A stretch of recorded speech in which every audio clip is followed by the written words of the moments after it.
Last lecture हम लोगों ने पढ़ा था जिसमें हम लोगों ने प्रायद्वीपीय पठार शुरू किया था भारत का, और जो हमारा लेक्चर हुआ था उसमें हम लोग प्रायद्वीपीय पठार के बारे में थोड़ा जाना था ऊपर ऊपर, और साथ ही साथ हमने वहां पे ये फिनिश किया था अरावली पर्वत श्रृंखला क्या है। आज का जो हमारा टॉपिक होने वाला है मालवा का पठार होने वाला है, ठीक है ना। तो ये जो प्रायद्वीपीय भारत का पठार है बहुत ही इंपॉर्टेंट है, महत्वपूर्ण, इससे क्वेश्चन हमेशा परीक्षाओं में पूछे जाते हैं। तो चलिए शुरू करते हैं मालवा का पठार से। देखिए एक बार मैं आपको थोड़ा सा बता दूं, मैपिंग करा दूं इसकी। जैसे अगर हमने ये मान लिया जाए हमारा भारत है, ठीक है, और ये भारत है, अगर छोटा सा मैंने नक्शा बनाया तो यहाँ पे इधर सबसे पहले अरावली पर्वत श्रृंखला मैंने बताया था आपको उस दिन, ठीक है। अरावली पर्वत श्रृंखला के नीचे फिर यहाँ पे मेवाड़ का पठार था, फिर मालवा का पठार था, और यहाँ पूरब में क्या है इसके बुंदेलखंड पर्वत श्रृंखला है पूरब में, ठीक है।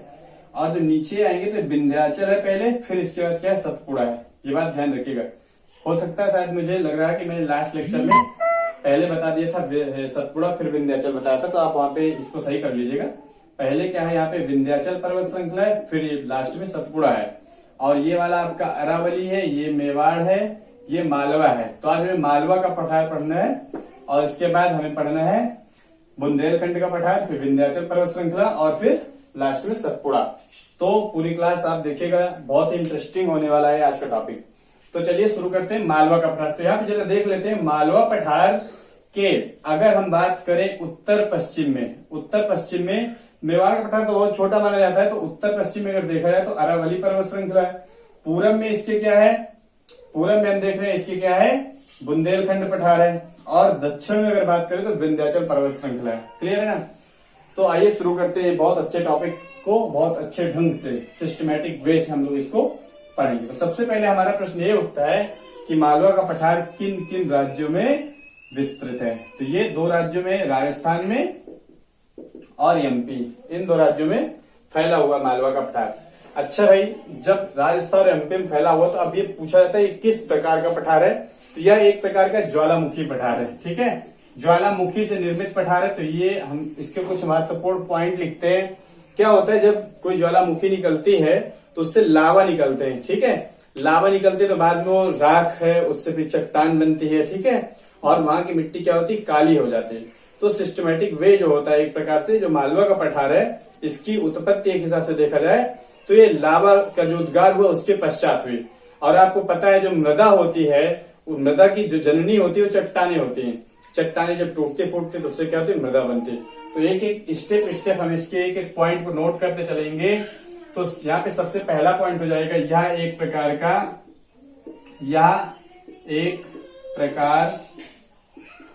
का लावा निर्मित पठार है, लावा निर्मित पठार है। कैसा पठार है, लावा से निर्मित हुआ पठार है, ठीक है। और इसका निर्माण किससे, तो बेसाल्ट चट्टानों से निर्माण है, या फिर कहते हैं यहाँ पे इस पठार में बेसाल्ट चट्टानों की अधिकता होती है, बेसाल्ट चट्टानों की अधिकता है। तो जब भाई बेसाल्ट चट्टानें अधिक मात्रा में पाई जाएंगी तो वहां पे कैसी मिट्टी होगी, जब बेसाल्ट चट्टान टूटती है, मैंने अभी आपको बताया कि होता क्या है जो चट्टानें होती है उससे मृदा बनती है। जब धूप पड़ती है फिर इसके बाद वर्षा होती है, ठीक है, तो क्या होती है चट्टानें टूटती हैं, उससे मृदा का निर्माण होता है। तो यहाँ पे क्या होती है मालवा के पठार में, इस पठार में क्या पाई जाती है, काली मिट्टी की अधिकता है, काली मिट्टी पाई जाती है, काली मिट्टी पाई जाती है। जब काली मिट्टी पाई जाएगी तो भाई काली मिट्टी में एक विशेष प्रकार की खेती होती, काली मिट्टी पाई जाती है। अब काली मिट्टी में कौन सी फसल होती है आप सबको पता है, काली मिट्टी में किसकी फसल होती है, कपास की खेती की जाती है, ठीक। और देखिए महत्वपूर्ण पॉइंट यहाँ पे क्या है, सिर्फ कपास ही नहीं, साथ साथ यहाँ पे चना, गेहूं, ठीक है, ज्वार, ये सब फसलें भी उत्पन्न होती हैं। अच्छा देखिए यह एक प्रकार का लावा निर्मित पठार है, बेसाल्ट चट्टानें पाई जाती, काली मिट्टी, ये सारी बातें हमने देख ली। एक महत्वपूर्ण और बात है, अगर देखा जाए तो मालवा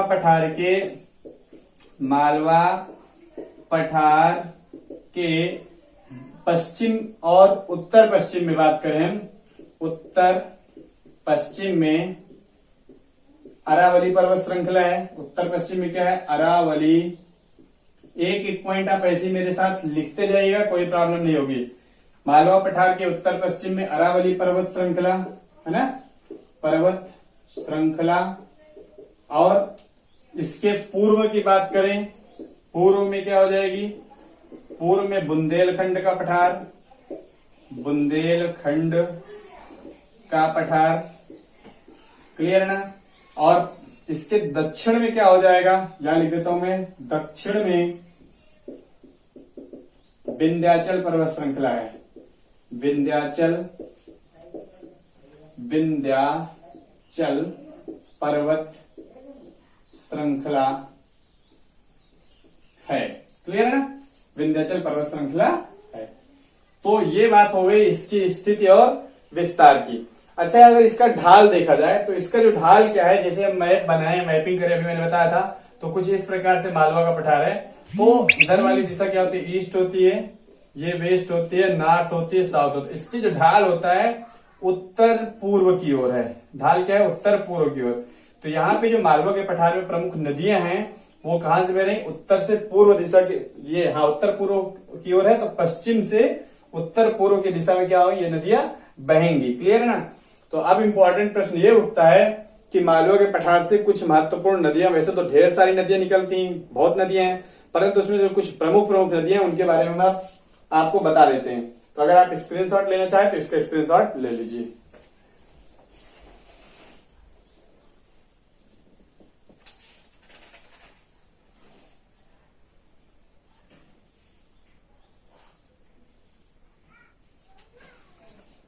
तो मैंने बताया कि ये राजस्थान एमपी में फैला हुआ, ठीक है, ये सारी बातें इतनी आपको क्लियर हो गई। अब देखिए यहाँ पे हम कुछ नदियों की बात कर लेते हैं कि चूंकि मैंने बताया कि इसका ढाल क्या है, आगे पॉइंट कुछ है उसको भी आप आगे इसमें काउंट कर लीजिएगा, इसी पॉइंट जो लिखे इन्हीं में आगे ये पॉइंट बढ़ा लीजिएगा आप लोग। बहुत अच्छा नोट्स हम लोग तैयार करेंगे जिससे कि आने वाली हर परीक्षाओं में आपको कहीं भी कोई समस्या नहीं होगी। देखिए अगला जो हमारा इंपॉर्टेंट पॉइंट यहाँ पे होगा वो ये होगा कि हमने बताया इस पठार का ढाल, इस पठार से मतलब क्या है, मालवा पठार की बात करें, इस पठार का ढाल इधर से भैया, ढाल इसका क्या है, उत्तर पूर्व दिशा की ओर है, उत्तर पूर्व की ओर है। अच्छा, जब उत्तर पूर्व की ओर है तो जो नदियां हैं वो कैसे बहेंगी, उत्तर पूर्व की ओर बहेंगी। अब यहाँ पे देखिए इस पठार की महत्वपूर्ण नदियों के बारे में बात कर लेते हैं। इस पठार की महत्वपूर्ण नदियां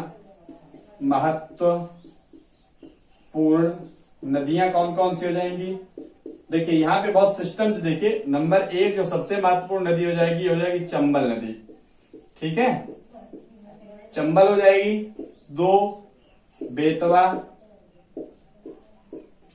ठीक, चलिए बेतवा भी अपनी। नंबर 2 बनास, महत्वपूर्ण नदियों के बारे में बात करता हूं, चंबल, बनास, काली सिंध तीसरी हो जाएगी यहाँ पे, काली सिंध,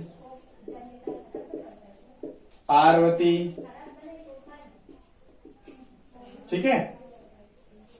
तो 1 2 3 4 ढेर सारी आदि नदियां यहां से बह रही हैं, ठीक है। मैंने अभी आपको यहाँ पे महत्वपूर्ण नदियों के बारे में यहाँ पे चर्चा कर दी है। तो अब यहाँ पे देखिए जो चंबल नदी है ना, ये चूंकि ढाल क्या है, उत्तर पूर्व दिशा की ओर है, तो ये नदी जब बहती है तो अपने साथ बहुत सारा मृदा जो होती है, क्योंकि जब नदी बहती है तो अपने साथ क्या ले जाएगी, मिट्टी ले जाएगी बहा करके। तो जब इसका धार इतनी तेजी होती है तो ये जब चंबल नदी बहती है तो अपने साथ आसपास की बहुत सारी मिट्टी बहा कर ले जाती है, और उससे क्या होता है, अपर्दन होता है मिट्टी का, और एक प्रकार से उत्खड़ या बीहड़ भूमि का क्या होता है, निर्माण हो जाता है। तो चंबल नदी बहाव के कारण यहाँ पे क्या करती है, उत्खनन करती है, उत्खनन करने के पश्चात बीहड़ भूमि का निर्माण करता है, बीहड़ भूमि का निर्माण करती है। कौन सी नदी भैया बीहड़ भूमि का निर्माण करती है, बीहड़ भूमि का निर्माण करती है। कैसे करती है देखिए बताता हूं, अपर्दन के कारण करती है। अपर्दन कैसा होता है, अपर्दन कई प्रकार का होता है। अगर जल के अपर्दन की बात करें तो एक बूंद अपर्दन होता है, ठीक है, एक तेज धार का अपर्दन होता है, ठीक है, मतलब एक परत अपर्दन होता है, यहाँ पे क्या होता है, चंबल नदी जो बीहड़ भूमि का निर्माण करती है, यहाँ पे जब नदी ऐसे बहती है ऊपर से नीचे की तरफ, उत्तर पूर्वी तरफ, ऐसे नालियां, ये मिट्टी और ये ऐसे काटती चली जाती है नाली का नाली, ठीक है। तो यहाँ पे क्या होता है, बड़े बड़े खड्ड बन जाते हैं। जब ये नदी बहती है अपने साथ पानी को बहा कर ले जाती है तो बड़े बड़े खड्ड बन जाते हैं। इस प्रकार का जो अपर्दन होता है उसको कहा जाता है अवनालिका अपर्दन। क्या कहते हैं, अवनालिका अपर्दन। और अवनालिका अपर्दन को ही इंग्लिश में कहते हैं रिल इरोजन। क्या कहते हैं, रिल इरोजन। इंपॉर्टेंट है कि रिल इरोजन या अवनालिका अपर्दन किस नदी द्वारा होता है। तो यहाँ पे आप क्या बताओगे जवाब, आपका जवाब क्या हो जाएगा, चंबल नदी के द्वारा हो जाएगा। क्लियर है ना। तो यहाँ पे उत्खनन हो गया, बीहड़ भूमि का निर्माण हो गया और नलिका अपर्दन हो गया। तो इस वजह से क्या होता है, आपने सुना होगा चंबल के डाकुओं के बारे में। जो चंबल के डाकू हैं, यहाँ पे क्या होते हैं, चंबल के डाकू, मैं लिख दे रहा हूं जिससे आप भूले ना। चंबल के जो डाकू हैं वो इन्हीं जो बड़ी बड़ी खड्ड या खाई हैं, इन्हीं में क्या होते हैं, छुप जाते हैं। ठीक है, तो बीहड़ भूमि है, बड़े बड़े जंगल हैं, यहाँ पे छुप जाते हैं। तो ये जो मालवा का पठार हम पढ़ रहे हैं, यहाँ पे चंबल नदी की महत्वपूर्ण बात हम लोग पढ़ रहे थे। तो यहाँ पे हमने देखा कि अवनालिका अपर्दन के द्वारा बीहड़ भूमि का निर्माण हो जाता है यहाँ पे। अच्छा, अब एक इंपॉर्टेंट बात यहाँ पे और है कि चंबल नदी पे 3 बांध बने हुए हैं। कौन कौन से बांध बने हुए भैया, महत्वपूर्ण बांध है। एक बांध का नाम है गांधी सागर बांध, ठीक है ना। जो दूसरा बांध है यहाँ पे है उसका नाम है राणा प्रताप सागर बांध, राणा प्रताप सागर बांध। और तीसरा जो एक महत्वपूर्ण यहाँ पे बांध है उसका नाम है जवाहर सागर बांध, जवाहर सागर बांध, ठीक है ना। अब देखिए इंपॉर्टेंट ये है कि जो गांधी सागर बांध है ना, ये तो एमपी के मंदसौर जिले में पड़ता है। एमपी कहाँ पड़ता है, मंदसौर जिले में। बाकी राणा प्रताप सागर बांध और ये जो जवाहर सागर बांध है ये कहाँ पड़ते हैं, राजस्थान में पड़ते हैं। क्लियर है ना इतनी बात। तो ये यहाँ पे इतनी महत्वपूर्ण बातें हो गई। आप जल्दी से इसका स्क्रीनशॉट ले लीजिए।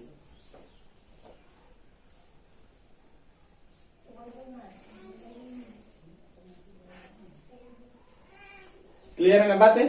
तो ये हमने बातें पढ़ी। राजस्थान एमपी में फैला इस पठार का ढाल उत्तर पूर्व की ओर है। इस पठार की महत्वपूर्ण नदियां चंबल, बनास, काली सिंध, पार्वती।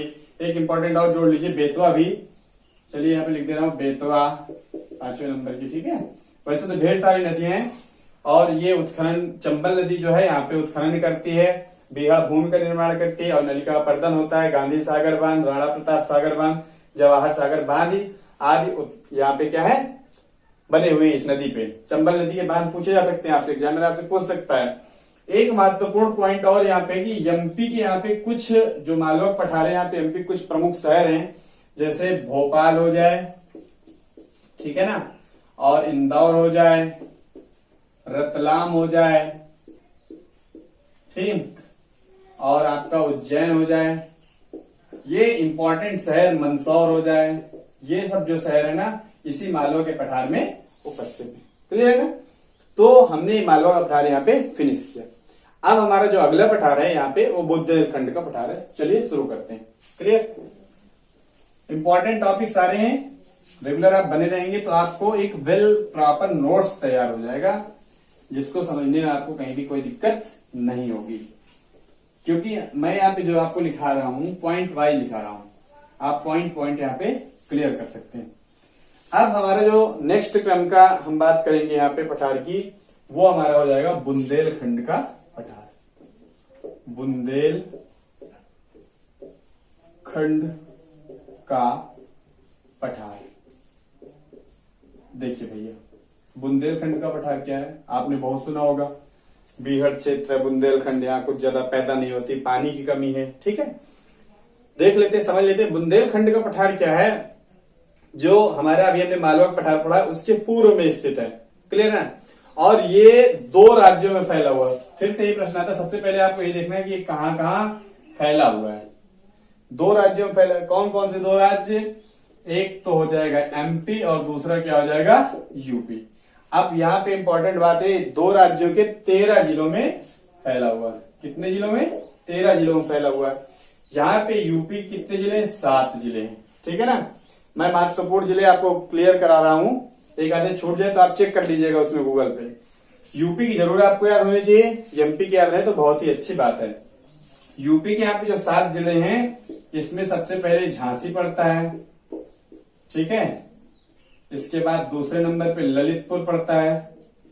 ललितपुर, मैंने क्या कहा, 7 जिले यूपी के हैं बुंदेलखंड में। ठीक। तीसरे नंबर पे पड़ता है जालौन। ये तीनों जिलों आपस में मिल करके एक मंडल बनाते हैं, और एक किस मंडल में? झांसी मंडल में। झांसी मंडल में। क्लियर है ना। अच्छा देखिए भाई, इसके बाद जो अन्य 4 जिले बचते हैं, 7 जिले हैं, उसमें क्या हो जाएगा आपका? चौथा हो जाएगा चित्रकूट। ठीक। पांचवा आपको हो महोबा। छठा हो जाएगा हमीरपुर, और सातवां यहाँ पे क्या हो जाएगा? बांदा हो जाएगा। ये जो 4 जिले हैं ये चित्रकूट मंडल में आते हैं। चित्रकूट मंडल में आते हैं। क्लियर है ना। ठीक। इसी प्रकार से जो और यहाँ पे 6 जिले हैं, 7 6 13 जिले हैं टोटल। 13 जिलों में इसका विस्तार है, चूंकि भाई 6 जिले जैसे यहाँ पे सागर है, छतरपुर है, पन्ना है, दतिया है। ठीक है। सागर हो गया, छतरपुर हो गया, पन्ना हो गया, दतिया हो गया, और एक दो जिले हैं। क्लियर है ना। तो ये इस प्रकार से बुंदेलखंड का पठार जो 13 जिलों में भारत के, वो ये मैंने बताया 13 जिलों में फैला है। कौन कौन से वो जिले हो गए आपके? एक हो गया आपका, 7 जिले तो है आपके मध्य प्रदेश के, और 6 जिले आपके यहाँ पे क्या हो जाएंगे? ये 6 जिले आपके हो जाएंगे। तो आप इसका स्क्रीनशॉट ले लीजिए, मैं आपको बता रहा हूं।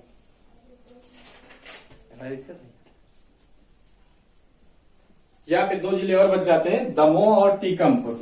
दमोह और टीकमपुर। टीकमपुर। तो ये कुल मिला के क्या हुआ, जो हमारा 6 जिले ये हो गए मध्य प्रदेश के, और 7 जिले क्या हो गए? यूपी के। इस प्रकार से 13 जिलों में क्या है? बुंदेलखंड फैला हुआ। अच्छा, अभी जब कुछ दिन पहले गवर्नमेंट थी तो चाह रही थी बस्तर गवर्नमेंट की यूपी को कई पार्ट में बांट दिया जाए, और कई अन्य प्रदेश भी इसमें से बना दिए जाएं। तो उसकी चर्चा करेंगे हम आवश्यकता पड़ने पे। ये हो गया। अच्छा, और इम्पोर्टेंट बात क्या है, जो बुंदेलखंड पठार है ना, ये यहाँ पे मेनली 2 प्रकार की चट्टानें पाई जाती हैं। कौन कौन सी चट्टानें? ग्रेनाइट और नीस की चट्टानें पाई जाती हैं। कौन कौन सी? ग्रेनाइट एवं नीस चट्टान से निर्मित है बुंदेलखंड का पठार। अब ग्रेनाइट और नीस चट्टान जब टूटेगी तो इससे जो मिट्टी बनती है, उस मिट्टी का होता है नाम लाल मृदा। क्या बनती है यहाँ पे? लाल मृदा का निर्माण होता है। क्लियर है ना। और लाल मृदा में क्या होती है? 2 प्रकार की फसलें होती हैं भाई। कौन कौन सी होती हैं? एक तो मोटे अनाज होते हैं और तिलहन फसलें होती हैं। चलिए ये भी देख लेते हैं, क्या होते हैं मोटे अनाज और तिलहन फसलें। मोटे अनाज, ठीक है, इन्हीं मोटे अनाजों को दलहन फसलें भी कहा जाता है। दलहन फसलें। और दूसरा जो यहाँ पे हो जाएगा वो हो जाएगा आपका तिलहन फसलें। तिलहन फसलें बहुत अच्छे से देखिए, मैं आपको बता रहा हूं, आप ऐसे स्टेप बाय स्टेप चार्ट बना बना के याद करिएगा। तिलहन फसलों के अंतर्गत आपका क्या हो जाएगा? जैसे सरसों हो जाए, ठीक है, तिल हो जाए, अलसी हो जाए, मूंगफली हो जाए, सूरजमुखी हो जाए आदि, जिनमें से तेल निकलता है। और दलहन फसलों में आपका क्या आ जाए? मोटे अनाज में क्या आ जाएगा? ज्वार, बाजरा, ज्वार हो गया आपका, बाजरा हो गया, चना हो गया, मटर हो गया, और मूंग हो गया, है ना, सोयाबीन हो गया, तो ये सब क्या हो जाएंगे यहाँ पे, दलहन फसलें हो जाएंगी। बुंदेलखंड के पठार की हमने बात की। यूपी और एमपी में फैला हुआ है। यूपी के 7 जिले, एमपी के 6 जिलों में फैला हुआ है। क्लियर है ना। यहाँ पे 2 महत्वपूर्ण नदियां निकल रही हैं जो यमुना की सहायक नदियां हैं। ठीक है ना। बुंदेलखंड पठार से 2 महत्वपूर्ण नदियां निकलती हैं जो लिख दे रहा हूं यहाँ पे 2 नदियां हैं जो किसकी सहायक नदियां हैं भैया, यमुना की सहायक नदियां हैं। यमुना की सहायक नदियां हैं। एक तो क्या हो जाएगी, केन नदी हो जाएगी, और दूसरी जो हो जाएगी आपकी, ये हो जाएगी आपकी बेतवा नदी हो जाएगी। बेतवा नदी हो जाएगी। ठीक है ना। केन नदी और बेतवा नदी हो जाएगी। जो बेतवा नदी है, इस नदी पे एक बांध निर्मित है। उस बांध का नाम क्या है, माता टीला बांध। क्लियर है ना। तो अब आप चाहें तो इतना स्क्रीनशॉट ले सकते हैं।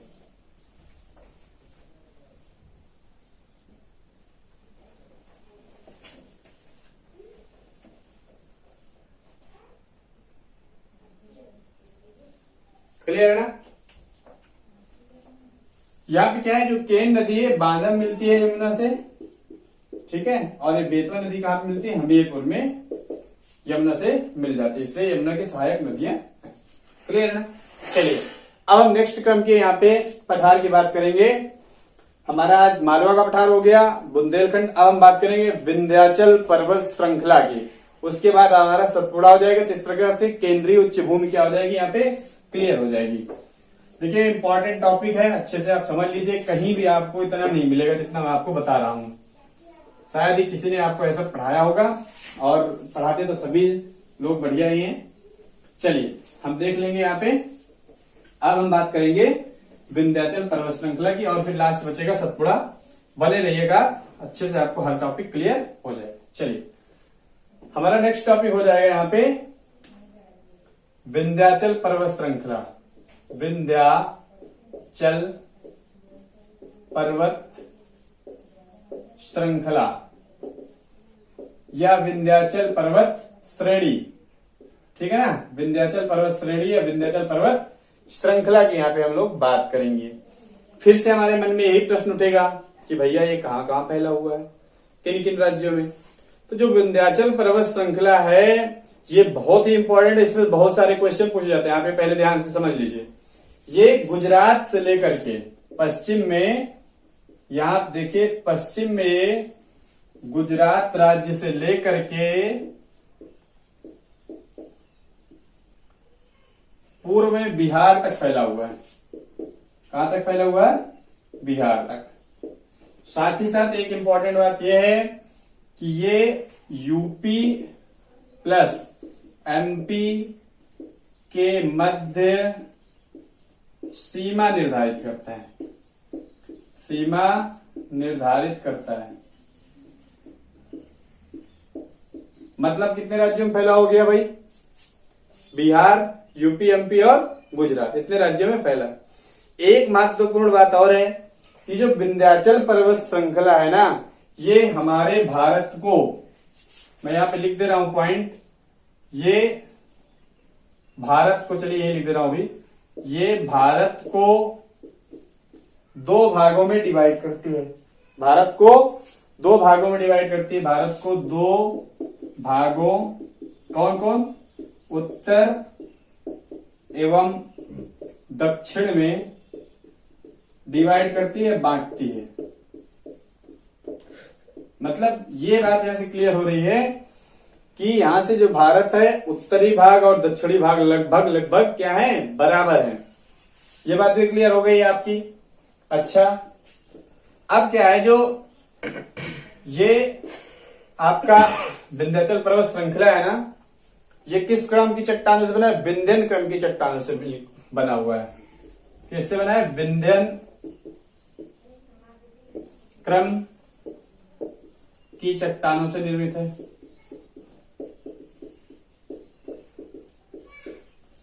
अब विंध्यन क्रम की चट्टानों से निर्मित है, तो भैया जो विंध्यन क्रम की चट्टानें होती हैं, इनसे जनरली भवन निर्माण सामग्री का उत्पादन किया जाता है, जैसे बालू का पत्थर हो जाए, बालू का पत्थर, क्लियर, चूना पत्थर, बालू का पत्थर हो गया, चूना पत्थर हो गया, संगमरमर हो गया, जिप्सम हो गया। अब जिप्सम का उपयोग इसलिए किया जाता है, सीमेंट निर्माण में किया जाता है। अच्छा, अगर आपसे कोई पूछे यूपी में सीमेंट कहाँ कहाँ बनती है, तो यूपी में सीमेंट के 2 कारखाने, एक चुर्क में है और दूसरा क्या हो जाएगा, चुनार में हो जाएगा। क्लियर है ना। और साथ ही साथ यहाँ पे इंपॉर्टेंट बात बता दूं, जो पन्ना एमपी का जिला है, हीरा के लिए जाना जाता है, और कर्नाटक की खाने हैं जो हीरा की, वो विंध्यन क्रम की चट्टानों से ही हीरा की प्राप्ति होती है। तो ये बात भी आपको उम्मीद है क्लियर हो गई होगी। अगर आप आवश्यक समझें, अभी इंपॉर्टेंट बात और एक दो बता दूं, गुजरात हो गया, ये हो गया, ठीक है। हाँ, तो यहाँ पे क्या है, इसका जो सबसे उच्चतम पॉइंट है, उच्चतम बिंदु है या उच्चतम स्थान है हम कह दें, तो विंध्याचल पर्वत श्रृंखला के उच्चतम स्थान हो जाएगा अमरकंटक का पठार हो जाएगा, अमरकंटक का पठार। ठीक है भाई, ये अमरकंटक का जो पठार है, ये क्या है, विंध्याचल पर्वत श्रेणी और सतपुड़ा पर्वत श्रृंखला को आपस में जोड़ रहा है, मिल रहा है। अभी मैं आपको पढ़ाऊंगा सतपुड़ा, तो तब फिर इसकी चर्चा करूंगा। तो अमरकंटक का पठार, जो इसकी ऊंचाई है 1050 मीटर, कहीं कहीं 1065 मिल जाएगी, या कहीं कहीं 1048 मीटर ऊंचाई इसकी हो जाएगी। क्लियर है ना। चलिए ले लीजिए इसका भी स्क्रीनशॉट आप।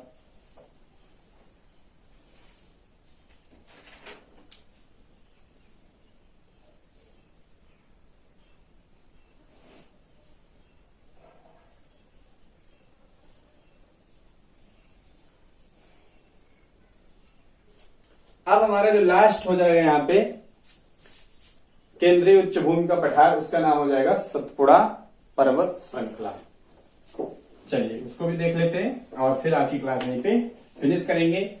नेक्स्ट क्लास में हम पूर्वी पठार देख लेंगे, और जैसे मैंने आपको एक्सप्लेन किया था, दक्कन का पठार, उत्तर पूर्वी पठार, दक्षिण भारत के, तो अभी इसके 2 वीडियो लगभग और होंगे, और इस तरह से हम पूरा पठार अच्छे से क्लियर कर लेंगे। नेक्स्ट हो जाएगा हमारा सतपुड़ा पर्वत, ये सतपुड़ा पर्वत श्रृंखला, ये सतपुड़ा पर्वत श्रेणी। ठीक है, चलिए देख लेते हैं। फिर से हमारे मन में यही प्रश्न आएगा कि यह किन किन राज्यों में फैला हुआ है। तो ये पश्चिम में गुजरात से लेकर के, पश्चिम में क्या हो जाएगा, गुजरात से लेकर के पूर्व में छत्तीसगढ़ तक फैला हुआ है, छत्तीसगढ़ तक फैला हुआ, और बीच में एक राज्य पड़ जाएगा, यहाँ पे आपका एमपी पड़ जाएगा। क्लियर है ना। अब देखिए भाई, गुजरात में क्या है, यहाँ पे एक पहाड़ी है जिसका नाम है राजपीपला की पहाड़ी, राजपीपला की पहाड़ी। एमपी में एक पहाड़ है जिसका नाम है महादेव पहाड़, महादेव पहाड़ी या महादेव पहाड़, महादेव पहाड़ी। अब इस महादेव पहाड़ी की जो सर्वोच्च चोटी है उसका नाम है धूपगढ़ की चोटी, धूपगढ़ चोटी। और ये जो धूपगढ़ चोटी है ना, इसकी ऊंचाई है भैया 1320 मीटर। कितनी है, 1320 मीटर। तो अगर आपसे ये पूछ लिया जाए कि सतपुड़ा पर्वत श्रृंखला की, सतपुड़ा पर्वत श्रेणी की सबसे ऊंची चोटी कौन सी है, तो आपका जवाब क्या हो जाएगा, धूपगढ़ की चोटी। यहीं से अगर ये कोई पूछ ले क्वेश्चन कि एमपी की सबसे ऊंची चोटी कौन सी है, ऊंची चोटी, तो आपका जवाब क्या हो जाएगा, धूपगढ़ की चोटी। तो ये एमपी की सबसे ऊंची चोटी हो जाएगी, और महादेव पहाड़ी की तो सबसे ऊंची चोटी हो ही जाएगी। और हम यहाँ पे देखिएगा सतपुड़ा पर्वत श्रेणी की भी सबसे ऊंची चोटी हो जाएगी। इसके छत्तीसगढ़ में एक पर्वत है जिसका नाम है मैकाल पर्वत, मैकाल पर्वत, इस मैकाल पर्वत के पास ही क्या है, अमरकंटक का पठार है, अमरकंटक का पठार। इस अमरकंटक पठार से दो नदियां निकलती, दो महत्वपूर्ण नदियां निकलती हैं। कौन कौन सी महत्वपूर्ण नदी निकलती हैं? ठीक है, दो नदियां निकलती हैं। नंबर 1 नर्मदा हो जाएगी, नंबर 2 क्या हो जाएगी, सोन नदी हो जाएगी, सोन नदी। और ये क्या है, नर्मदा नदी। नर्मदा नदी भंस घाटी में बहती है और ये क्या बहती है, ईस्ट से, इधर पूरब है इधर वेस्ट है। ये नदी, इस नदी का प्रवाह क्या है, पूरब से पश्चिम दिशा में है। और जो सोन नदी है, इस नदी का प्रवाह साउथ टू नॉर्थ दिशा में हो रहा है। क्लियर ना? तो ये अमरकंटक पठार की बात कर ली हमने, नर्मदा नदी और सोन नदी निकलती है। महादेव पहाड़ी, धूपगढ़ चोटी, राजपीपला की पहाड़ी। यहाँ पे महादेव पहाड़ी या एमपी में ही एक शहर है जिसका नाम है पंचमढ़ी। पंचमढ़ी, ये पंचमढ़ी बहुत ही भारत का एक महत्वपूर्ण और एमपी का एक महत्वपूर्ण सौंदर्य युक्त बहुत ही शानदार पर्यटक स्थल है, पर्यटक स्थल है। और पर्यटक स्थल के साथ साथ जैव मंडल आरक्षित क्षेत्र भी है, जैव मंडल आरक्षित क्षेत्र भी है। क्लियर ना? तो ये हमने बात की सतपुड़ा पर्वत श्रेणी की। क्लियर है ना? तो हम ऐसी आशा करते हैं कि आपको यहां तक कोई प्रॉब्लम नहीं होगी और टॉपिक अच्छे से आसानी से आपको क्लियर हो गए होंगे। ठीक है ना? नेक्स्ट क्लास जो हमारी होगी, उस नेक्स्ट क्लास में हम लोग आगे इसके आगे कंटिन्यू करेंगे, पूर्वी पठार या दक्कन का पठार या उत्तर भारत के पठार। क्लियर है ना? तो आज के लिए इतना ही। आप सबका बहुत बहुत धन्यवाद। आपका दिन शुभ हो। Thank you.